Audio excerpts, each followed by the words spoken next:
Hello दोस्तों, आप सभी का मेरा नमस्कार। इस वीडियो के माध्यम से एक हम कुछ ज्ञान आपके साथ साझा करना चाहते हैं और साथ ही साथ इस दिव्य ज्ञान को स्मरण करना चाहते हैं। तो इस मकसद से इस वीडियो को बनाया जा रहा है।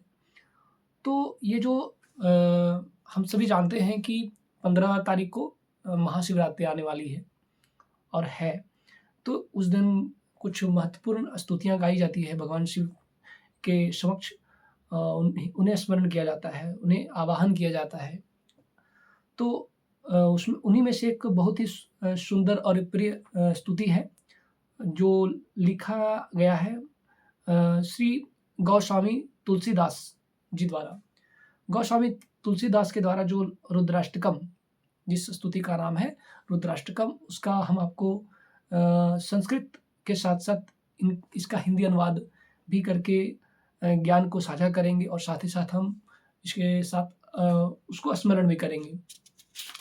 तो चलिए आते हैं और देखते हैं। नमामि शमिशान निर्वाण रूपम विभुम व्यापकम ब्रह्म वेदत स्वरूपम। तो इस रुद्राष्टकम जो स्तुति है, इसका पहला जो लाइन है, नमामि शमिशान निर्वाण रूपम विभुम व्यापकम ब्रह्म वेदत स्वरूपम। इसका अर्थ है कि हे ईशान, मुक्ति रूप मतलब मुक्ति के रूप, मतलब मुक्ति देने वाले, समर्थ मतलब मुक्ति देने में समर्थ, सर्वव्यापक जो सर्व हर जगह पे व्याप्त हैं, ब्रह्मदेव हैं, ब्रह्मदेव स्वरूप हैं, अज निर्गुण निर्विकल्प निरह। और फिर कहते हैं इसमें अगला लाइन है कि अजम निर्गुणम निर्विकल्पम निरीहम चिदाकाश मां काशवासम भजेहम।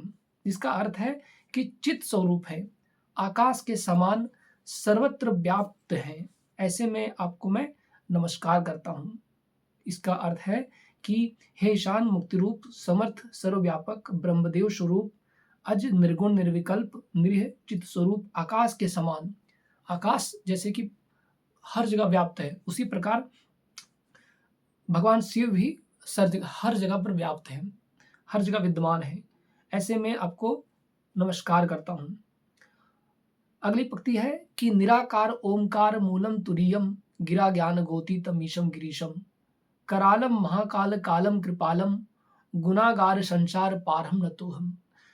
तो दूसरी पंक्ति का अर्थ है कि निराकार मतलब जिसका कोई आकार नहीं है, ओमकार रूप है, वो एक ओमकार रूप है, तुर्यवाणी है, उनकी बुद्धि है और इंद्रिय आदि के अगम्य है, मतलब इंद्रियों से परे हैं। ग्रीश कराल और महाकाल के भी काल है, काल रूप है, महाकाल के भी काल रूप है, गुणों के आगार हैं, संसार से तारने वाले। ऐसे में आपको नमस्कार करता हूँ। न तो हम मतलब आपको नमस्कार करता हूँ।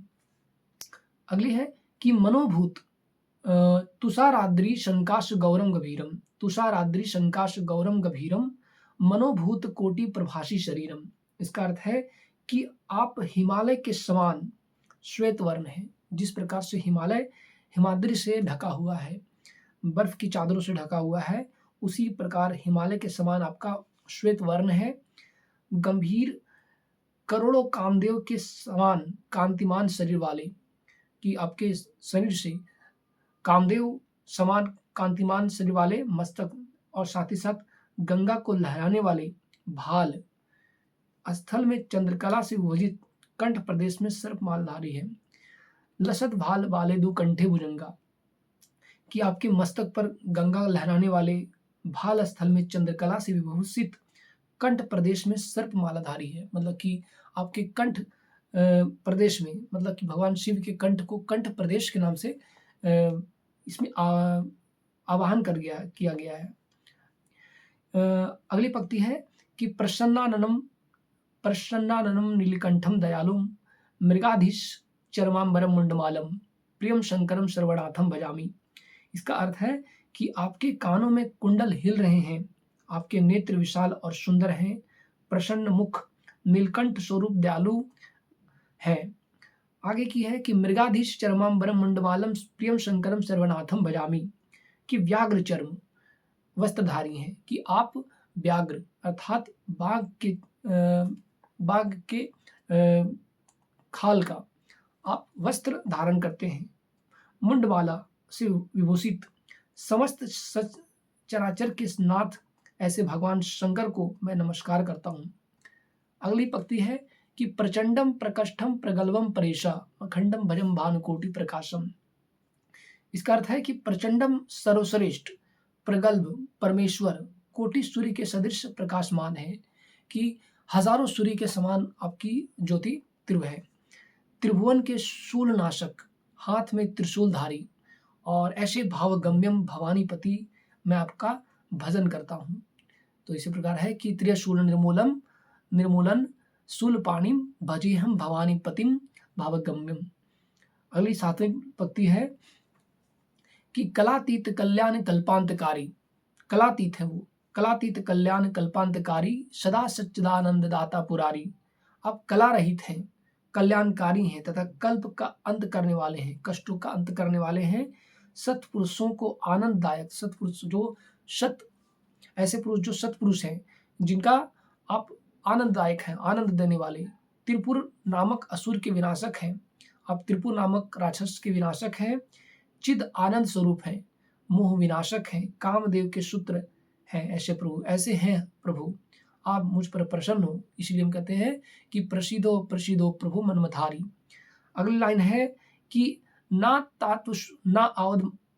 आवद उमानाथम पादारविंदम भजंति ही लोके परेवा नराणाम। मनुष्य जब तक उमाकांत महादेव जी के चरणों का भजन नहीं करता है, तब तक उसे इस लोक तथा परलोक में सुख या कभी शांति नहीं प्राप्त होती है तथा उनका संताप भी नष्ट नहीं होता है। हे समस्त प्राणी मात्र के निवास स्थान भूत शंकर, आप मुझ अकिंचन पर प्रसन्न होइए। इसका अर्थ ये है। अगली पंक्ति है कि ना जनामी ना जानामी योगम जपो नेम पूजाम न तो हम सदा सर्वदा तंभु शंभु तुभ्यम। कि हे देव, मैं योग जप आपका पूजन विधान या कुछ भी नहीं जानता हूँ, मैं तो निरंतर आपको केवल प्रणाम ही करता हूँ। मतलब कि मैं किसी भी प्रकार की कोई क्रिया कर्म या भक्ति करने की हमारे अंदर बुद्धि और ज्ञान विवेक नहीं है, मैं तो निरंतर आपको सिर्फ केवल प्रणाम करता हूँ। आगे की पंक्ति है कि जरा जन्म दुखो तातप्यमानम प्रभु पाहि सापात्र मामीश शंभु। इसका अर्थ है कि हे ईश शंभु, हे ईश्वर शंभु, जरा अवस्था, बारंबार जन्म ग्रहण करना, आदि दुखों से पीड़ित होना, कि जरा अवस्था मतलब कि बुढ़ापे की अवस्था प्राप्त करना और जन्म ग्रहण करना और आदि दुखों से पीड़ित हूँ, अतः आप उन कष्टों से मेरी रक्षा करें। आगे की है कि रुद्राष्टकमिदम प्रोक्तन विप्रेण हरितुष्टे हे पठंती नरा भक्त्या तेषाम शंभु प्रसिद्धति। इसका अर्थ है कि इसमें फलश्रुति भगवान गौस्वामी तुलसीदास के बारे में कही गई है कि श्री गौस्वामी तुलसीदास द्वारा निर्मित इस रुद्राष्टका का जो भक्ति पूर्वक पाठ करते हैं, उन पर भगवान शंभु का निश्चय ही प्रसन्न होते हैं। इस प्रकार इति श्री गौस्वामी तुलसीदास कृतम रुद्राष्टकम संपूर्णम। इस प्रकार हिंदी टीका सहित गौस्वामी तुलसीदास रुद्राष्टकम संपूर्ण होता है। धन्यवाद इस वीडियो को देखने के लिए।